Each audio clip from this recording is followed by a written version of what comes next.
Okay, am I live? Hello? Is this thing on? Is the microphone on? Hi, hello. I'm not streaming from my home. As you can tell, we are in a dark alley. Hello, hello. Just come closer, come closer. I have some secrets to tell you. Never mind. Wait. We might. Okay. So I'm not at home. So I don't actually know if the internet here is gonna be okay. I might actually disappear, vanish from the internet within seconds. So we'll see. We'll see. Hopefully this Wi-Fi is fine and secrets. Wait, why are you in the dark alley? Because we're talking about some secrets today. We're talking about the legend of, well, I mean, no, wait. I'm sharing some proof with you. Proof of the existence of a Thunderbird. So yeah, dark alley needed. Necessary. It's a necessary setup. Okay. Thank you so much for tuning in. If you're new here, hi! How are you doing? I'm FEARSONA, you can call me Sona, and I'm your friendly neighborhood true crime VTuber, here to give you full body chills. I am super distracted today. Oh my god. Oh my god. It's probably because I'm not at home. So this is a very improvised setup.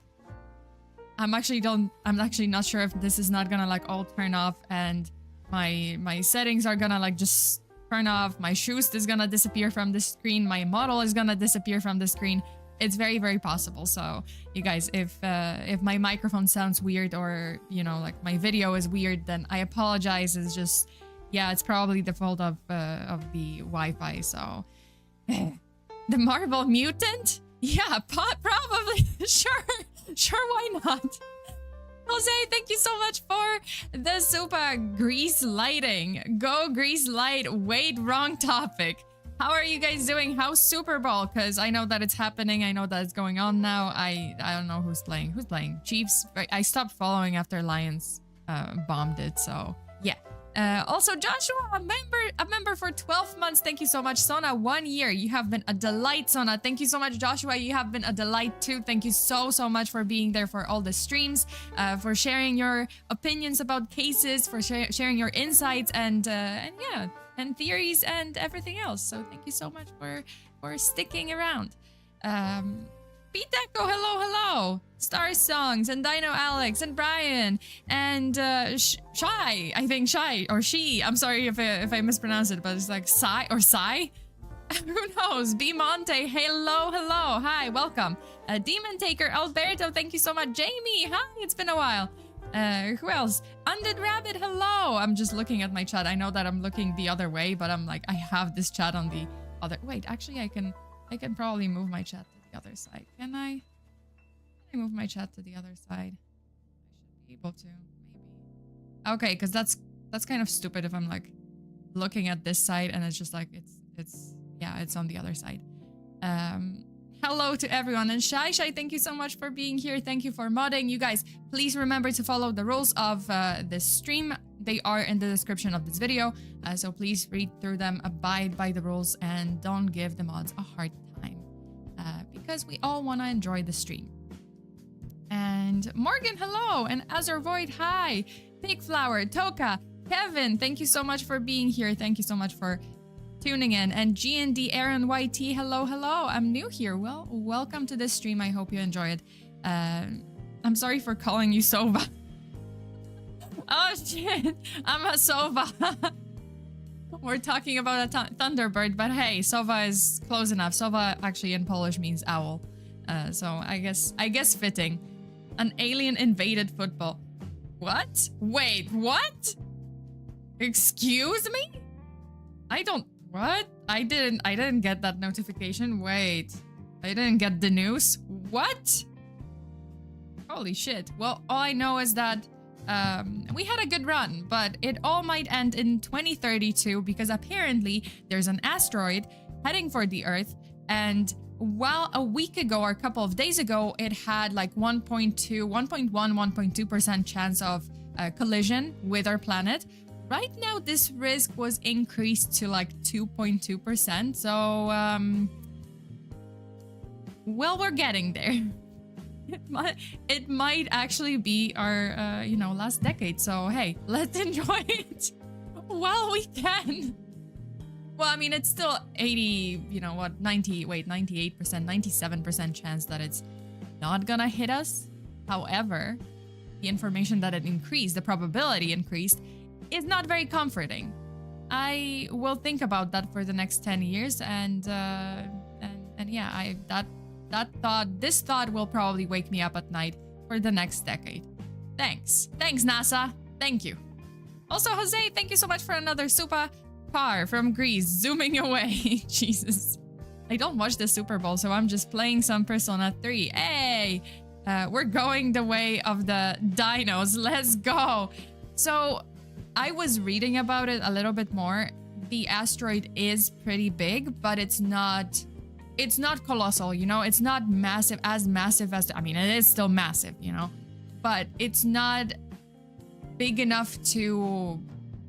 obliterate the whole planet. I think. I hope. Honestly, I don't know if I trust NASA because they keep updating the information, and I'm like, they keep updating the size. Well, anyway, the asteroid is not that big to obliterate like the whole planet and the entire life on Earth, but apparently it might strike. If it collides with our planet, it's gonna collide around like somewhere between... Oh, God, I forgot where it was. Was it like South America-ish? Like it was kind of like South America to like Africa, that kind of region, like the Atlantic Ocean. So yeah. But it might not obliterate everyone. So, there's that. I guess look on the bright side, on the asteroid side of life. We're dying every second. Yeah, I mean, we do. Technically, we are dying every second ever since we were born. So, hey. Yeah, I mean the South Atlantic. But like somewhere between, like, yeah, there's like South America kind of to Africa. That stripe, that kind of stretch. So we'll see. Maybe. Maybe not. Well, there's still 98% or 97. By now, 97.8% chance that it's not gonna hit us. I don't like these odds. I don't like the fact that it just increased from 1% to 2%. That's not very comforting. Anyway, how are you guys doing? If you're watching the Super Bowl, enjoy. I hope it's good. If you're watching the Super Bowl and listening to another episode of Cryptid Files here on my channel, that's amazing. Thank you so much for sharing a bit of your attention. Or giving me a little bit of your attention. Also, we do have music, right? Some music, I think. Oh yeah, we do. Never mind. I can't hear it because I stupidly didn't bring even like earphones or headphones. I can't turn on my speaker in my laptop because you guys will hear it. You guys will hear double. So yeah, this is a very improvised setup and I hate it, but this is what it is. Baxter, thank you so much for this super. If we can dodge a wrench, we can dodge an asteroid. Can we dodge a wrench? Can we? Oh no. Joshua, I'm not that agile. I think it's about the whole planet's agility and just dexterity. I'm not that dexterous. I'm sorry, but like even if there was like 2.2% chance of an asteroid hitting specifically me, I think even if it was like 97% of like that it wouldn't collide with me specifically, I think it would still hit me. I'm not that dexterous. Also, Joshua, thank you so much for the super. You're telling me I'm going to meet a giant rock friend? Yeah, well, we're gonna end up like dinos. Maybe. Honestly, I hope it's not gonna hit, and I hope it's not gonna be that big. Maybe just like smaller and smaller, hopefully. So hey, here's hoping. Okay. What else? This is the last stream of the week. Jesus Christ, this is the last stream of the week. It's the first stream of the week for me because I'm in Asia, so it's Monday for me. For you guys, it's Sunday, or many of you, it's Sunday. And so this is the Cryptid Files stream, and then I know that I moved my Lizard People stream. There's gonna be a Lizard People stream this week. It will be on Tuesday. So Tuesday, same time, or earlier, actually 5 p.m. PST. So Tuesday, 5 p.m. Pacific time, we're gonna be talking about Lizard People. with many videos, many pictures, and well, some crazy theories. So hope you guys can make it. Hope you can tune in on Tuesday. Okay, let's give the asteroid names, which are timeless. George Costanza. I'm sorry, I've been watching Seinfeld.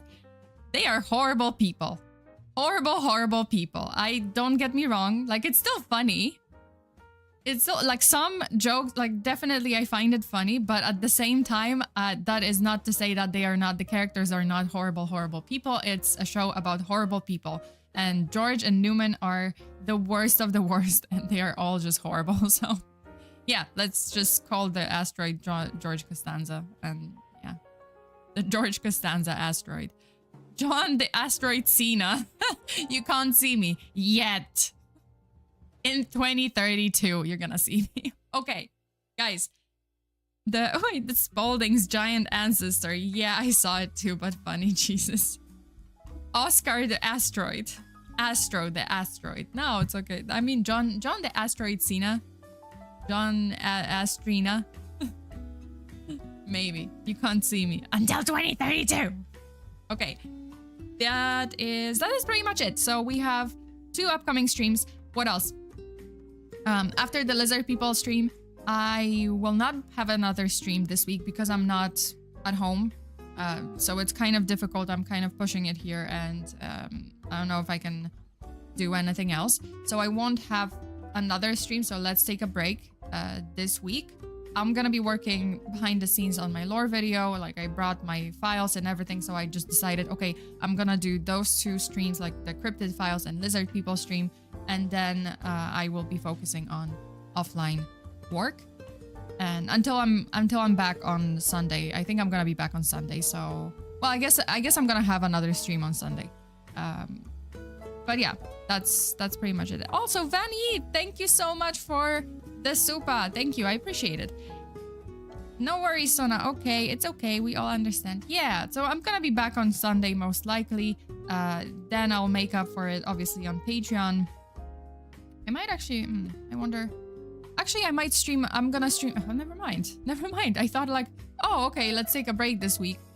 But then if I'm gonna be back on Saturday or Sunday, I can stream on Saturday to Patreon, and then I can stream on Sunday to YouTube. Never mind, forget what I said.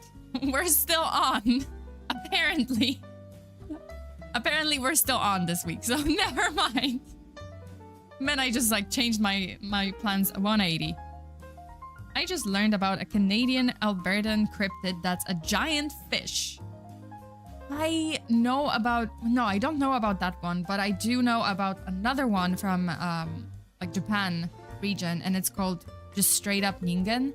Like, Ningen means human, but it's a cryptid that kind of is like this pale humanoid figure, and apparently it's a deep sea creature, deep sea cryptid, and I found some videos, so we might be covering that one next.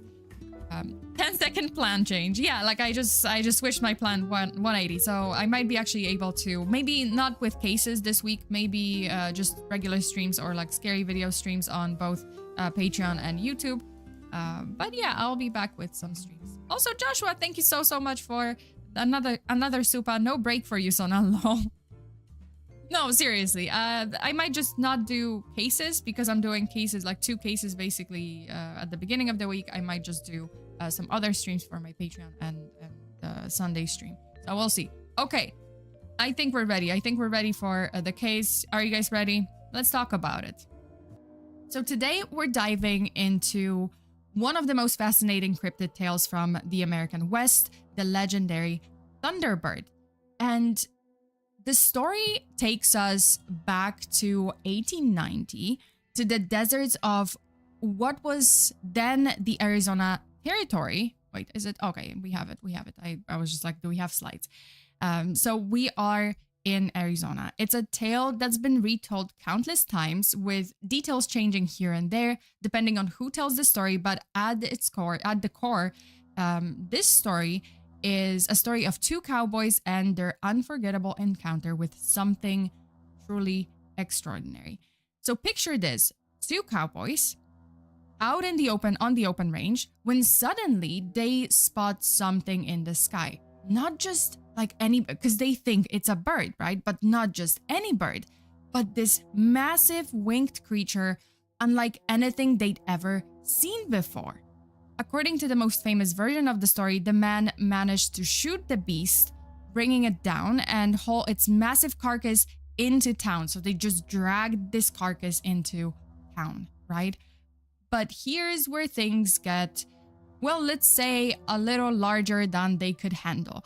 So a newspaper report from the time, and this is the actual news article, published in the Tombstone Epigraph on April 26, 1890, described the creature in like a lot of detail. The article claimed that the bird had a wingspan of 160 feet.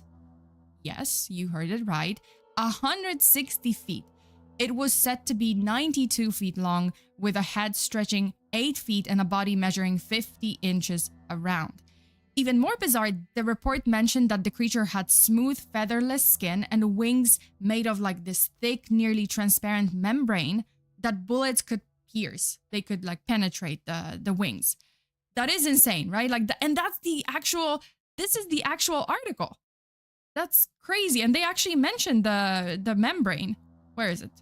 Yeah, nearly transparent membrane and were devoid of feathers or hair, as was the entire body. Yeah, so that's the article. Also, Joshua, thank you so much for another super. 2 cowboys, 1 tent, steamy. No! Why would you do this to me? Why? Why? Why? Okay, so let's pause for a moment. A bird that size, dragged by only 2 horses, mind you, God knows how many miles back to town. It's actually no wonder that this story has been widely dismissed by many as a classic, like Wild West tall tale. But here's the twist. There might be a grain of truth there. Fast forward to 1970, when a man named Harry McClure, I think that's how you pronounce it.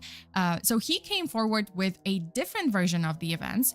McClure, or Harry, claimed that as a young boy, he had known the 2 cowboys from the story. And according to him, they shared a more grounded account of what really happened that day. In McClure's retelling, the bird was still enormous. It was just not 160 feet wingspan enormous, like it wasn't that big.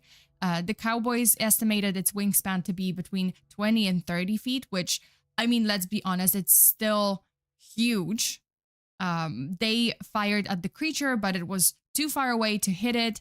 Their horses, terrified by the sight of the giant bird, refused to give chase. And in the end, the man rode back to town empty-handed with nothing but this incredible story to tell. So it wasn't, that the original story, or not the original story, the Tombstone newspaper like retelling of this story was kind of fabricated, right? Like they didn't really drag it to town.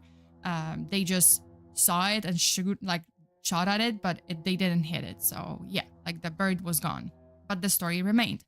Then in 1963, the story caught the attention of writer Jack Pearl, who decided to give it even more flair in an article for Saga, a men's adventure magazine known for its over-the-top storytelling. So Pearl's article, titled "Monsters, Bird That Carries Off Human Beings," took the already exaggerated tale, the same story, and cranked it up to 11, basically. Like, out of 10, it was 11.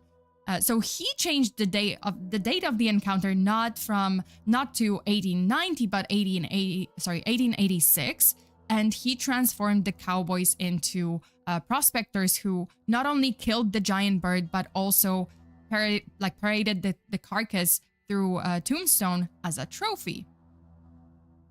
This is not what happened, but okay. Well, I mean, we don't know what happened, but apparently, like according to Pearl's article, that's a big number in the music industry. What? Birds are usually very light. In fact, the biggest eagle are usually only 80 to 120 pounds, so I can understand this. Yeah, but 160 feet huge bird? And it's not a feathered bird. It's like apparently this like, you know, leathery, basically a pterodactyl. So you know, there's that. I don't know how true that is. Again, this is a story from the Wild West, so take it with a grain of salt. Okay, so Pearl didn't stop there. He added a dramatic twist. A second Thunderbird swooped in, according to Pearl, and grabbed a skeptic who had mocked the prospectors and carried him away in its talons. So yeah, if you make fun of the bird, don't make fun of the Thunderbird. That's the lesson from this story. Don't make fun of the Thunderbird because it's gonna take you away. Yeah, so there were two Thunderbirds. The most significant and controversial addition was Pearl's claim that the Tombstone Epigraph had published a photograph of the bird's carcass. So that's the story, the most widely circulated story, that there was a photograph of the Thunderbird. According to Pearl, the photo showed the massive creature nailed to a wall, its wings outstretched, with a group of men standing in front of it or beside it to kind of for the scale, right?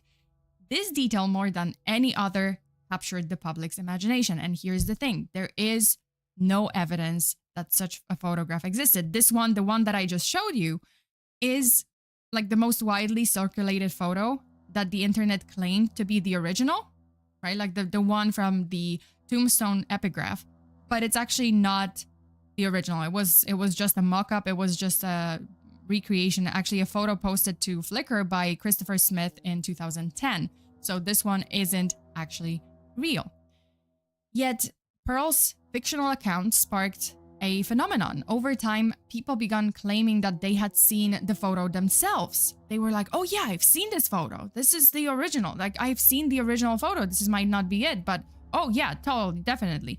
Some said that they remembered the photo from an old book or newspaper, and others described it in vivid detail, often adding their own personal touches.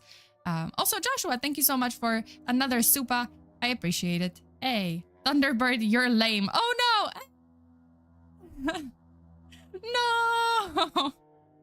Okay, so for some people, the bird in the photo had feathers, and for others, it looked more like a pterodactyl, right?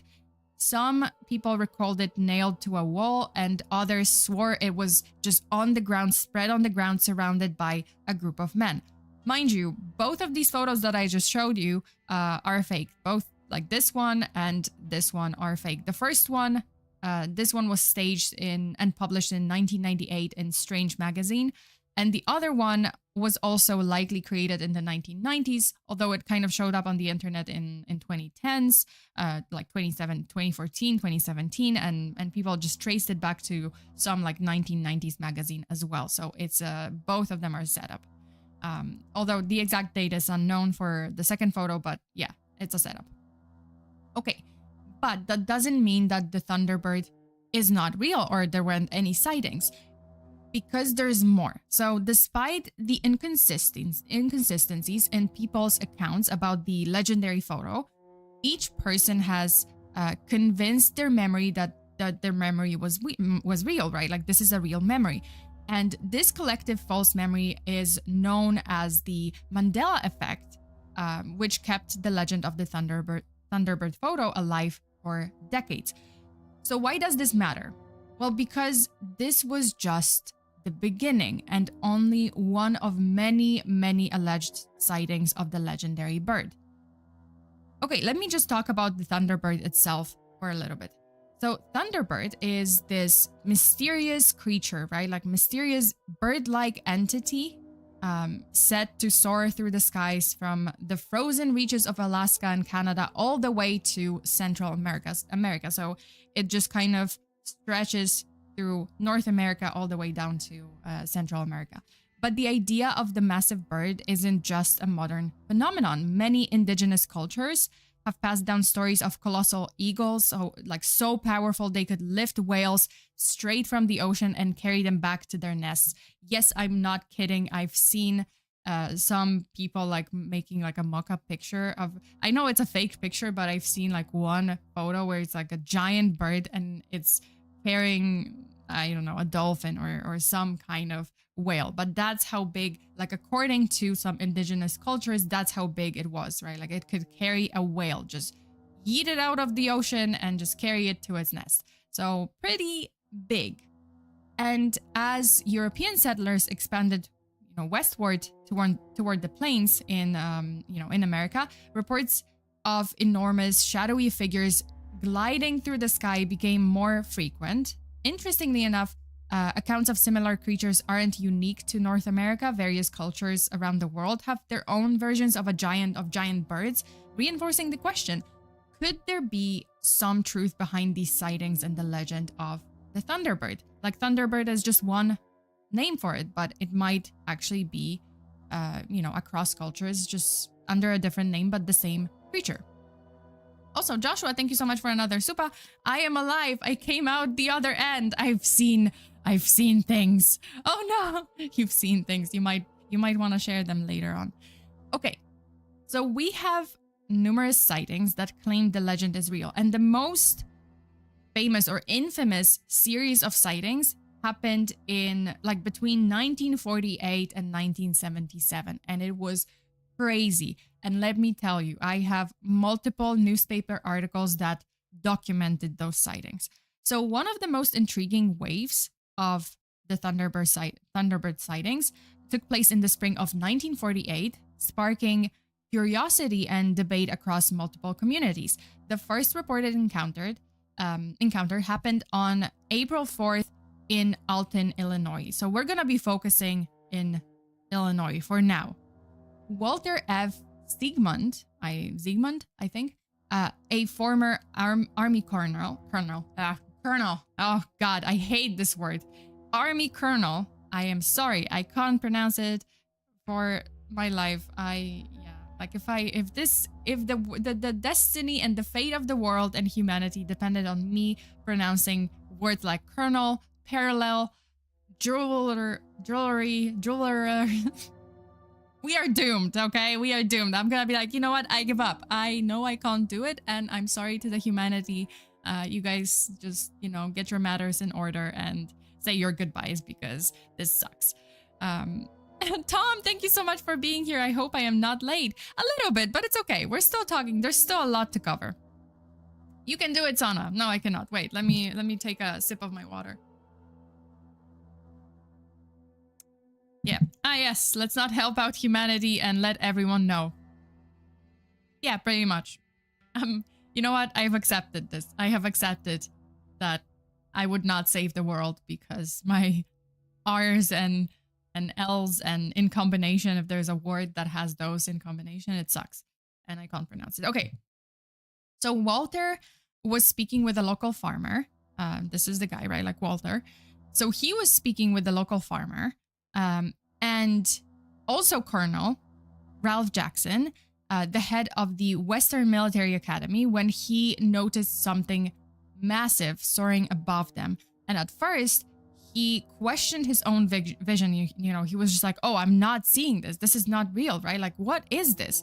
But there was no mistaking what he saw. It was a bird, not a plane or glider, and its size was unlike anything he had ever encountered. Then, this is the first sighting, right? Just a few days later, another witness came forward. Robert Price, a farmer from Caledonia, described a similar sighting, calling the creature a monster bird so enormous that it dwarfed an airplane. That's literally what happened. And this is the article from that time. Then, on April 9th, two more people, another farmer and a truck driver, reported seeing an enormous figure in the sky. And at first, they mistook it for an aircraft. They thought like, oh, it's an airplane, right? But as it flapped its wings, they were like, holy shit, this is not an airplane. This is alive. It's alive. So they realized it was something far more unusual. And then the sightings didn't stop there. On April 24th, E.M. Coleman and his son James spotted that what they described as an incredible airborne figure. According to Coleman, it resembled a naval torpedo in shape and was flying at approximately 500 feet, casting a shadow as large as a small airplane. So the same, another article. Then on May 5th, we have another report, 2 more reports came in at once. So Arthur Davidson, that was one report, he alerted the police in Alton about the creature's presence in the sky. And later that evening, another witness, Mrs. William Stallings from St. Louis, claimed that she had also seen it, describing it as a luminous figure as large as a house. And sightings continued around St. Louis, building public fascination. But just as quickly as the excitement had grown, the Thunderbird seemed to vanish, leaving behind only speculation and unanswered so many questions, because people are like, what is going on? Why is police not doing anything? Why is the military? Why are the military are not doing anything? There is something very concerning. We have this huge creature just flying in the sky, hovering right above us, and we don't know how to deal with that. So why is no one doing anything? Okay. So among the most unsettling encounters with this is not over by the way, like we keep going. Now we jump over to 1977. So this is the most unsettling encounter that took place in the summer of 1977 in a quiet town of Lawndale, Illinois. On the evening of July 25th, 1977, residents witnessed 2 massive birds circling overhead, swooping low as if searching for something. And several people reported seeing the creature before they made a shocking move, diving toward a group of children playing in the backyard of Ruth and Jake Lowe. What happened next was terrifying. So one of the enormous birds latched onto 10-year-old Marlon Lowe, so Ruth and Jake's son, the sharp talons gripping the fabric of his shirt. As the boy struggled to free himself, his panicked cries filled the air, and his mother, hearing his screams, rushed outside just in time to witness a horrifying sight. The bird had actually lifted Marlon off the ground, and according to her account and in this article, the creature managed to carry Marlon nearly 35 feet before finally releasing him, and family kind of got to him and saved him. Though shaken and definitely scratched, definitely injured a little bit, Marlon was lucky to escape without any serious injuries. His mother was convinced that if she hadn't intervened, right, like if the family hadn't chased the bird and tried to get the boy back, which, you know, the bird released him, it might have carried him away completely and, yeah, eaten him. Yeah, well, I mean, it didn't drop him from that high. I think it just carried him, like it was just above the ground. So luckily Marlon didn't sustain any injuries, but it did carry him 35 feet, not like, you know, upwards, but just kind of 35 feet horizontally. And yeah, then it dropped it. Then it dropped him. So yeah, there was that. Glad that the bird didn't kidnap him. Yeah, I think that his family was very happy that the bird didn't carry him away. So within moments, 4 other adults arrived at the scene, all describing the same astonishing details. So it's not just Marlon, it's not just his mom that saw the bird, right? Like it's not just 2 people that saw the bird. There were 4 other adults that came to the scene, and they actually described the same details. The bird, those 2 birds, because there were 2, were huge, their wingspan stretching at least 10 feet or more. Like they actually said like, oh, it was definitely more, but at least 10 feet. They were dark in color with these like white markings around their necks, long curved beaks, and an eerie presence that left witnesses in shock. The last sighting of the creature placed them flying toward a wooded area near Kickapoo Creek, vanishing into the woods, and they didn't, it just disappeared as quickly as it appeared. In the days following the terrifying attack in Lawndale, reports of massive bird-like creatures continued to come in from across central Illinois. Just 3 days after the initial incident, a farmer in McLean County claimed to have spotted a bird of similar size flying over his property. At the time, he and a group of friends were watching radio-controlled airplanes, but their attention quickly shifted when this creature soared near the small aircraft. And according to the witnesses, the bird's wingspan stretched again at least 10 feet, making the model planes look like super like miniatures, you know, against it, like next to it in comparison. So this bird was yet again huge. Not long after that, another sighting was reported near Bloomington. So this is a map of the sightings so far. We have Caledonia, we have, this is Lawndale, Illinois, and this is like, here is the Bloomington. So I think this was Bloomington.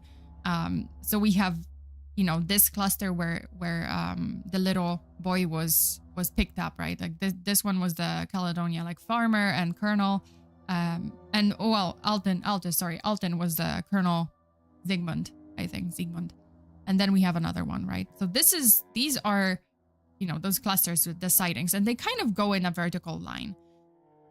Okay, so this one comes from Bloomington, so it's also in this area, the middle area. Okay, so a male truck driver named James Majors was traveling between Armington and Delavan when he noticed two giant birds alongside the highway. He watched in disbelief as one of them swooped down into a field and grabbed a small animal in its talons, even though the animal was like probably bigger than he could see from there, because he's like, okay, well, if I can see that animal from here, that means that animal is actually bigger. It's not a tiny animal. It's not a normal sized bird. This bird is huge, and it could just easily grab this big animal. So although Majors suspected the birds could be condors, like he was just like, oh, okay, it's probably condors, but their estimated wingspans anywhere from 8 to 10 feet seemed a little bit large, like unusually large. And as days went on, the encounters continued. Jesus, like we have so many of them. So many. So the next one was on July 28th, 1977, Lisa Montgomery from Tremont. So it's here, just outside this cluster, right here. So she was outside washing her car when she happened to glance upward and saw a massive bird gliding across the sky. And then in the early hours of July 30th, so 2 days later, 2 days after this sighting, there was another sighting in Dennis Turner and a group of friends in Downs, Illinois, had a chilling experience of their own. At around 2 a.m., they spotted a monstrous bird perched atop a telephone pole. Turner later claimed that the creature dropped something near the base of the pole before flying off, and when authorities arrived to investigate, they discovered a giant rat lying on the ground beneath the pole. So we have radioactive rats. We have radioactive birds and radioactive rats. This is great. This is great. The world is ending. Oh my God. And it started in 1977. That's amazing. Did the bird carry a rat from New York? Perhaps? Because a giant rat. Yes, a giant rat. Well, yeah, like a giant, well, big. Yeah, giant rat, supposedly. Yeah, it is a dumb question. Better why hasn't it shown up for 80, 90 years? It has. Haha. Here's the thing. It has. So this is 1977, but we're gonna jump ahead. We're gonna get to more recent sightings. Sorry. Oh, jeez. Okay. So we're gonna get there. We're still on these. Like, we have a video to watch. We're still on these sightings from 1970s. Jeez, sorry. I can imagine a giant rat as Sona's new pet. Oh, why? My pet is Mothman, the mini Mothman. Oh, really? 1970s sightings now. Yeah, 1970s. And then we're gonna jump over. Okay, so by this point, the sightings had spread beyond Bloomington, stretching southward towards several other towns. But the most widely publicized account came from a man named Texas John Huffer, a writer and construction worker who was fishing with his son at Lake Shelbyville on July 30th. So this is the same day. While on the water, Huffer noticed two enormous birds roosting in a tree, and wanting to capture evidence, he blasted his boat horn, to startle the birds into flight. And as they took off, he managed to film over 100 feet of footage, later selling a portion to a television station in Champaign. I think that's how you pronounce it. Okay, we're gonna see that video. I'm not 100% sure if this is the video, but you know, YouTube claims it is. So we're gonna watch that video. Let me pull it up. Unfortunately, some of it is weird. Okay. Okay, let me. Do we have?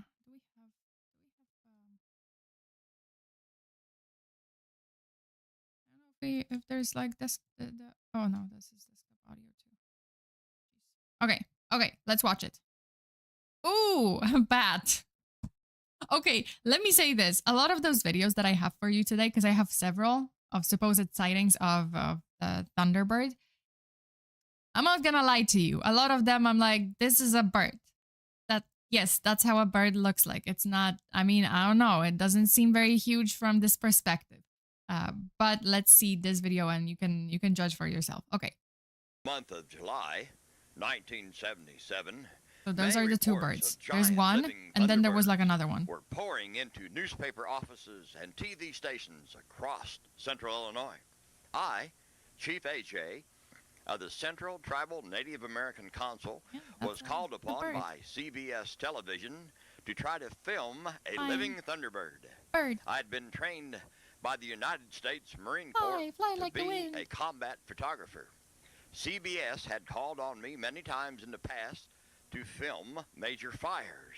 Yeah, I would say from this perspective, they're delivering to them okay. That's kind of big, results. But I wouldn't say it's as big as a whale. Illinois, doesn't seem so. Sightings had been happening, and but it does look like a big, heavy bird. And Puffer claimed that it was, you know, that the bird was huge. The birds were huge. So I'm not sure if it's a matter of perspective, a matter of distance from the camera. But and also we don't have much to like compare it to for scale. Because I don't know how far it's flying above the trees, how far from the trees. Like it looks like, oh, it's right behind the trees or between the trees, but honestly it might not be. It might be a little farther away, and it's actually huge. And the following television show is one of the interesting Thunderbird. results. Let it fly. Thunderbird. Okay, so that was the first video. I do have a couple more, so we're gonna get there. Okay, back to this story. Okay, so Puffer estimated that one of the birds had an astonishing wingspan of 12 feet, so a little bit bigger than usually reported, of like 10 feet wingspan. From far away, it looks like it, but in close-up, it's just an average-sized bird. Yeah, like that's the thing. Like, I'm not sure about any of those videos or pictures, because it's really, unless it's like a close-up of a pterodactyl. Okay, well, you know, that looks kind of incredible, but the videos are questionable because, again, we only have this one perspective. We don't really have the exact distance. We don't have anything to compare to the bird, like for scale. So there's that. Take it with a grain of salt. Despite the video evidence, experts quickly dismissed the claims. There were a lot of skeptics, officials from the Department of Conservation, because, you know, Huffer actually, you know, obviously reported it, and he sent the video, and he was just like, hey, like, this is what's happening. Those huge, enormous birds were flying over me, and I managed to film them. So they argued that the birds were nothing more than either turkey vultures, or which is a species known and commonly found in the area. However, cryptozoologists and wildlife specialists pushed back, pointing out that no known turkey vulture reaches the size described by multiple witnesses. Even the California condor, which is North America's largest flying bird with a wingspan of up to 9 feet, is an endangered species restricted to specific regions in California. So the idea that this condor, which is the closest one in, you know, to the description of this Thunderbird, had like the idea that this bird from California had suddenly appeared in Illinois, all the way over to Illinois, and attempted to snatch a child, seemed a little bit unlikely. As if the summer sightings of 1977 weren't strange enough, another bizarre event took place later that year, this time with an even more unsettling twist. This new strange encounter near Lawndale in December. So we are back to Lawndale, right? Like we're back to that area, the cluster. It may have led to the death of one of the mysterious birds. It all began with a local woman when she was driving to work one night, and she traveled down a quiet road. She spotted something ahead that left her frozen with fear. At first, it appeared to be a man standing in the road, and she said, "Oh, he has something draped over his shoulders, like a cape or something." But as she looked closer, she realized it wasn't a man. Overcome with shock, she collapsed on the spot and was later hospitalized. Fortunately, she didn't suffer any injuries and she recovered. I was gonna say unfortunately, but then I realized, hey, that's a little bit fucked up. Maybe don't. Fortunately, she recovered. Obviously, like I meant fortunately. So she recovered, but the story didn't end there. That's not the end of the story.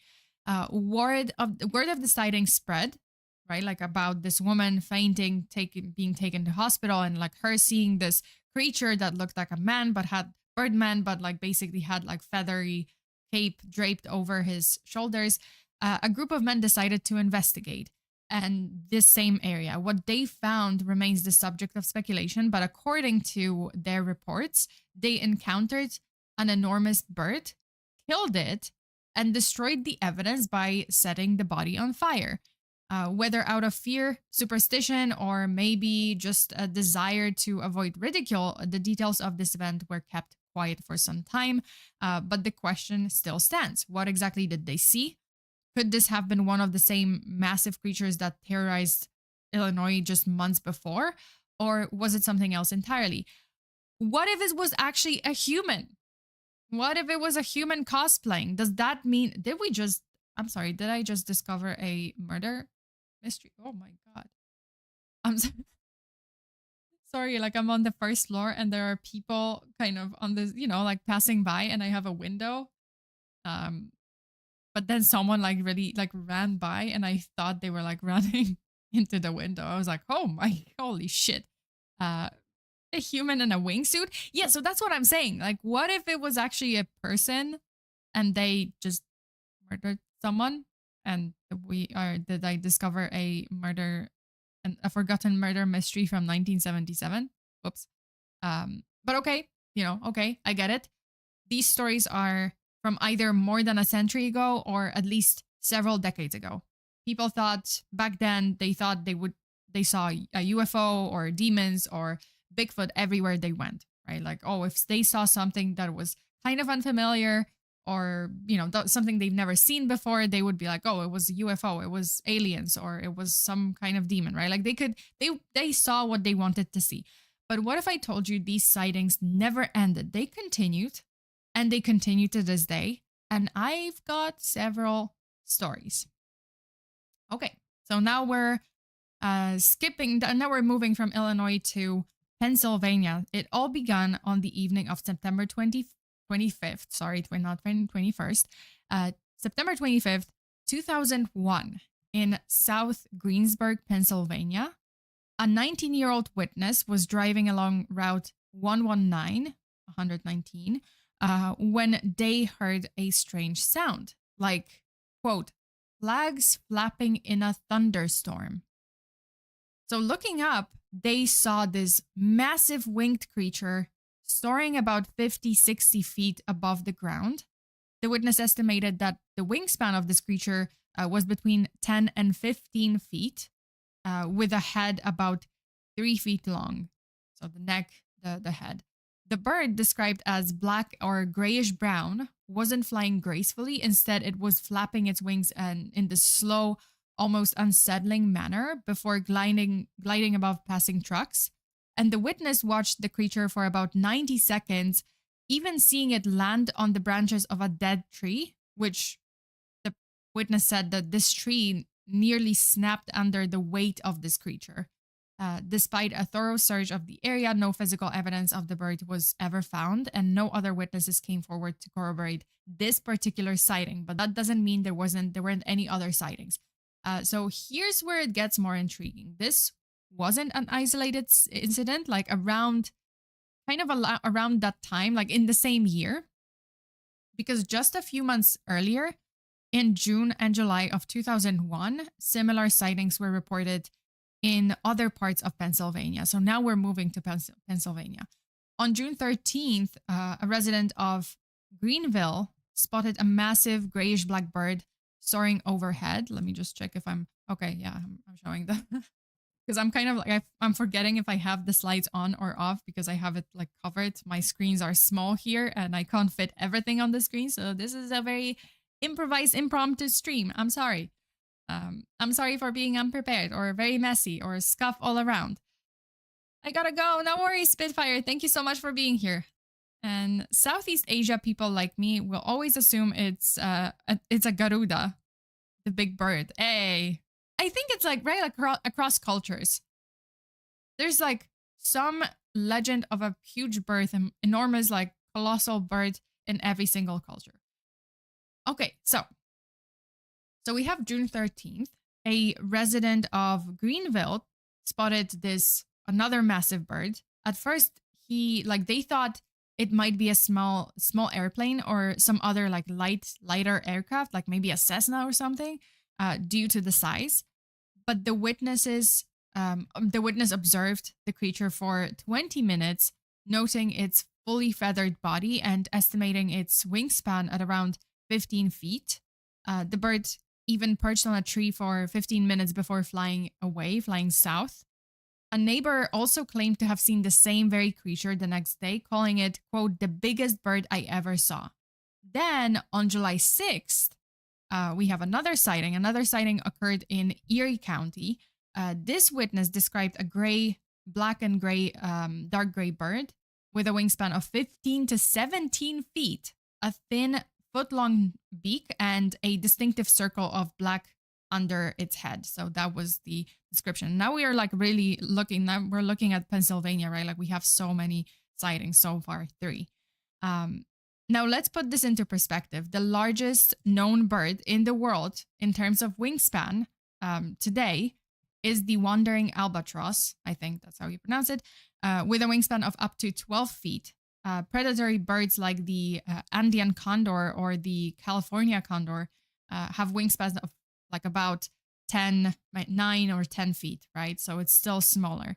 The Thunderbird sightings in Pennsylvania describe the creature as significantly larger than these, right? Like 15 to 17 feet wingspan. Birds that, if real, would challenge our understanding of birds. We don't understand them. Yeah. So once in 2001, and another sighting was found later in the 2000s or 2010s. Yeah, like there's a couple of them. I'm gonna have some videos. I'm gonna show you guys some videos from like 2010s. You guys will be the judge of that, but yeah. So what are all of these reports? We have 1890s, 1920s, 1940s, 1970s, 2000s, and then I'm gonna show videos from 2010s and like the closest, I think, 2019.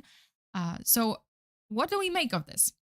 Are they just simply misidentifications of known birds, of maybe unknown birds at the time that were huge hoaxes, or maybe something more mysterious?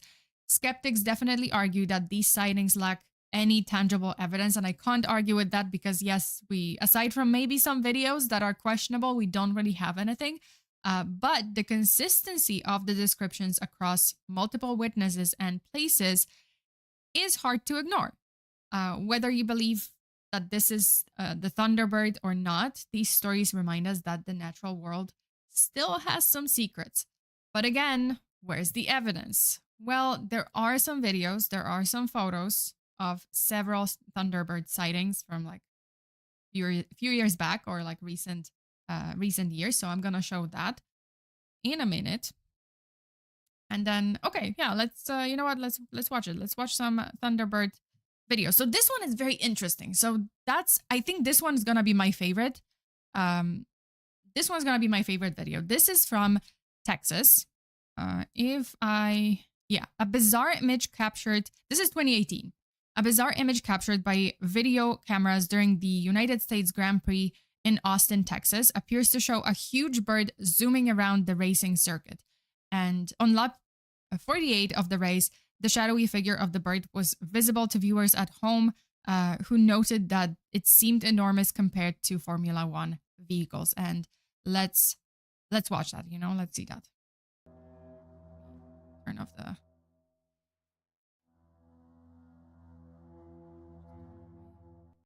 music. Okay. All right. Texas mentioned. Yeah. Austin, Texas. Okay. Let's see it.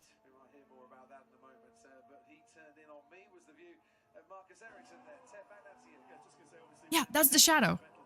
Dude. A bizarre image captured by I think, I don't know, like this one seems pretty big. I know it might be perspective, obviously the light and the distance of the bird, and it's just like, yeah, but it seems pretty big. Of the race, the shadowy figure of yeah, the it bird seems was visible to fairly viewers at home, huge. who noted that it seemed like the car compared to the Formula One vehicles.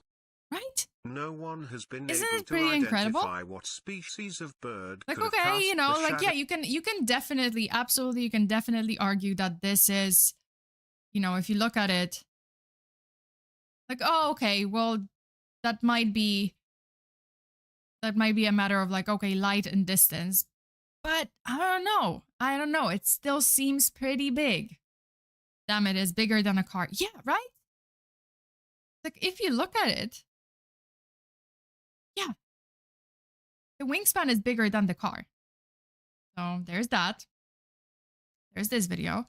Then we have another video. This is from 6 years ago, 2018. And I'm not sure which one is this.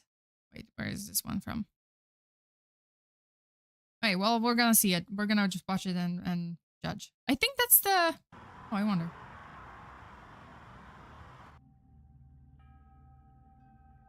Oh, wait, this one is a bird. I'm calling it now. That's a bird. That's right, like, see what I mean? Because a lot of them are just like huge distance away. I'm like, okay, that's a bird. That seems to be a bird. Anything else? I don't think he's got anything else. Okay. Another one. Okay, this one is 2006. Let's see this one. Cryptid sighting. Okay, my cryptid sightings.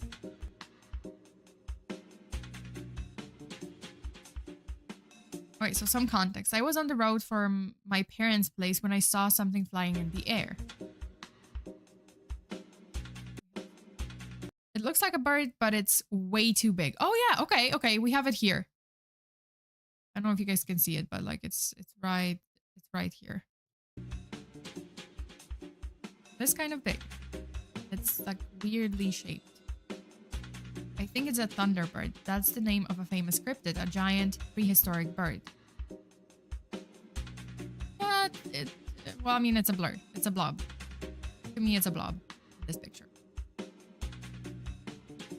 Now, it's Superman. Is it an airplane? Is it Superman? I've always been interested in cryptids, yada yada yada. Okay.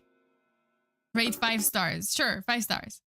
But there's a little bit of a blur, so not sure about this one. Okay, here we have another one from, well, this one is 2009. Just before a major storm, photographer Dan Luke filmed what he thinks is the Thunderbird. He also films it after the storm.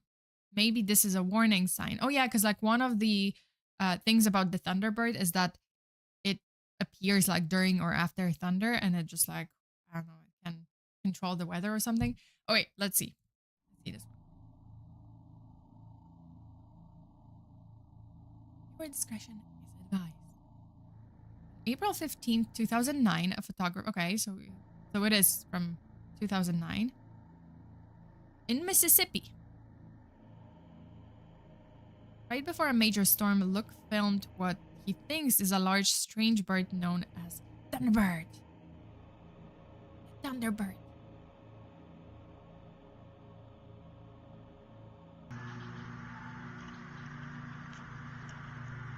Wow. Okay, that's a bird. That is a bird. Although, no, that's a bird. That is a bird. I love how it's like just a little blob. Like at least the Austin, Texas video, like at least that one was a little bit more legitimate. Like, oh, you can see that it's huge shadow. This one is a bird. Like, yeah, it might be a big bird. Like, yeah, like a condor or vulture or something like that. But I wouldn't say it's like very convincing. There's this, and also shaky as fuck video. Oh my god. Well, there's that. There's this one. There's another one. That's the Thunderbird / pterodactyl sighting. Lake Thunderbird, Norman, Oklahoma, in February 2012. Let's see that one.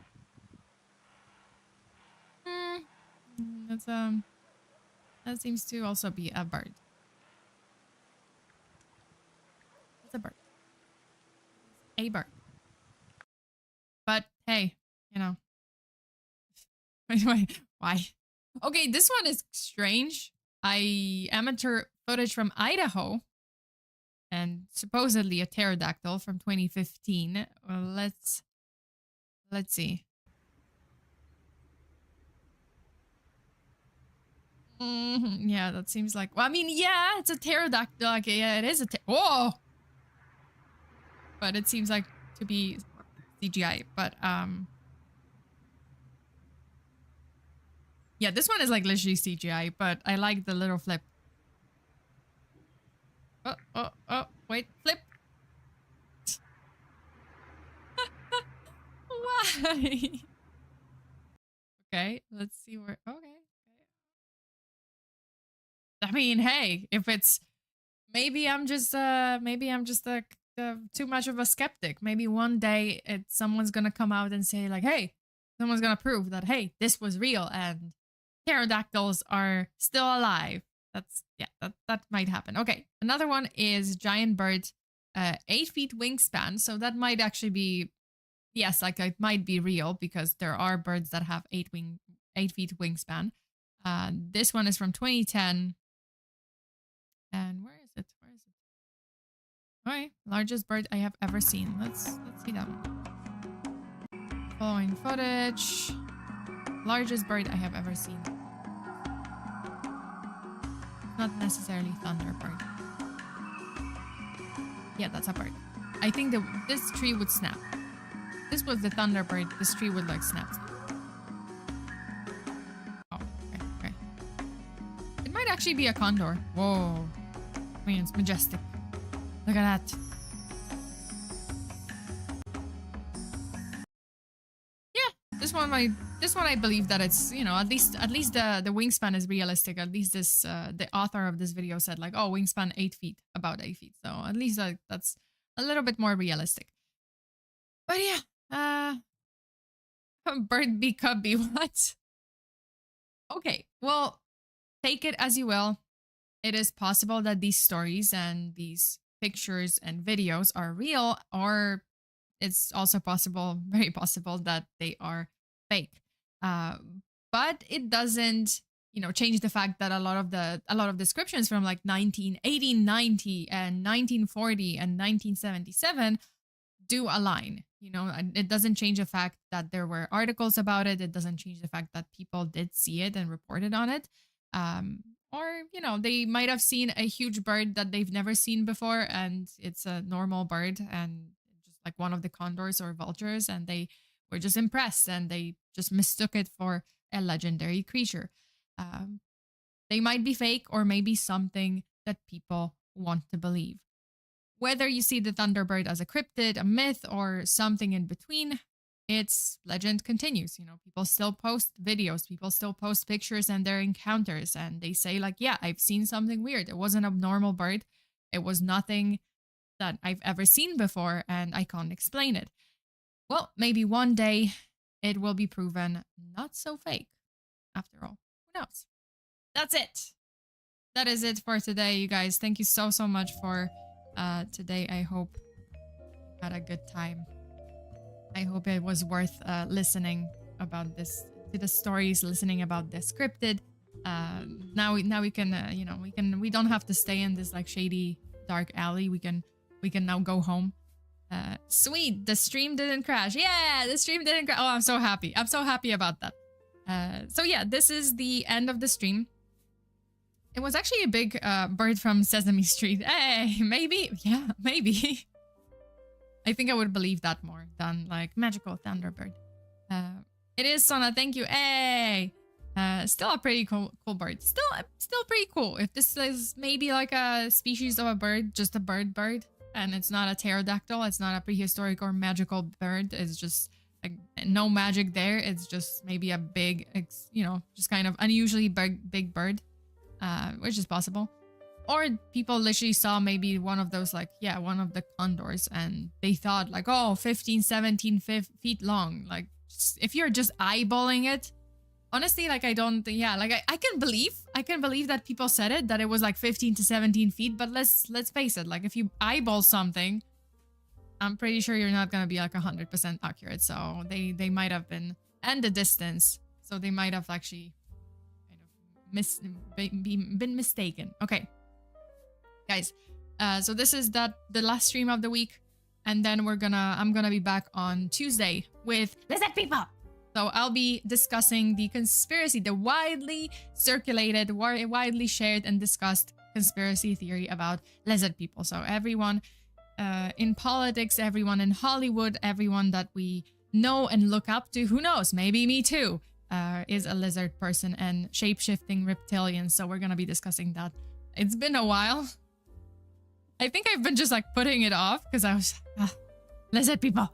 I've just been saving it for a special occasion, and since you guys reached my goal last week, the super chat goal, I'm just gonna cover it this week, and I look forward to it. I'm excited. I'm excited because there's so many funny videos, so many ridiculous videos, and so many like questionable videos where you're like looking and you don't know what you're looking at, and you're like, is it real? Is this real? Am I just like we're looking up to people who are just like reptilians? And yeah, is it?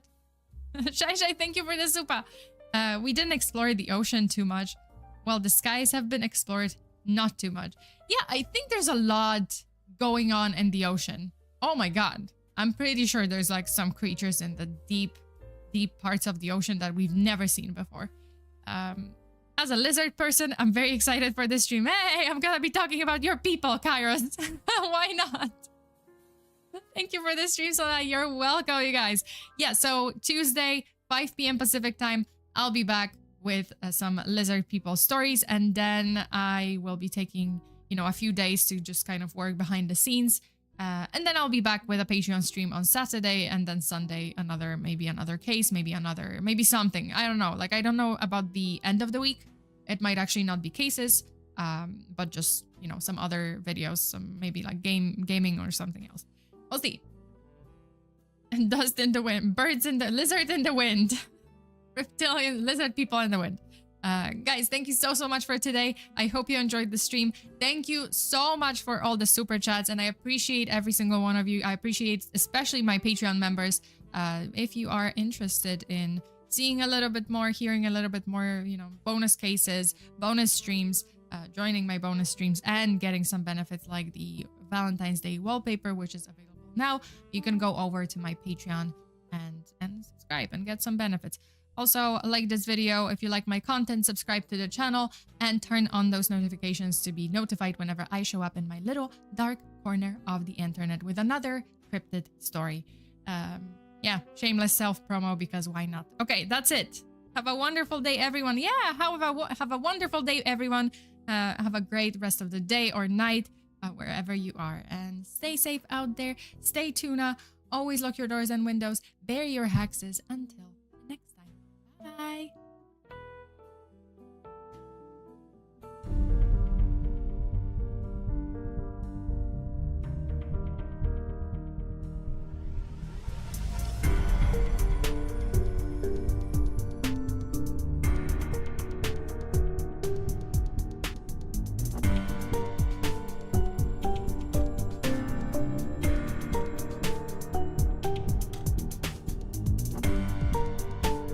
Tuna, thank you so much for another super.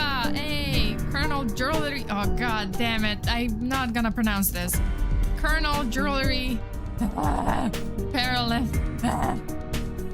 stories. Wanna have a good day. Good day to you too. Good day, I said. Also, babies can't taste salty taste until like 4 months old. So, just so you know, none of us can, unless you're a, I guess, lizard type person. But yeah, you can't taste salt until you're 4 months old. That's it. Stay tuna. Bye. Also, Shai, thank you for the super too. I missed that one, but I didn't acknowledge the emote because it's a banned emote. Why do you guys do this to me? It's tuna. It's not tune into a radio. Tune the radio. It's tuna. That's tuna. Tune in tuna. Wait, that's it. Bye.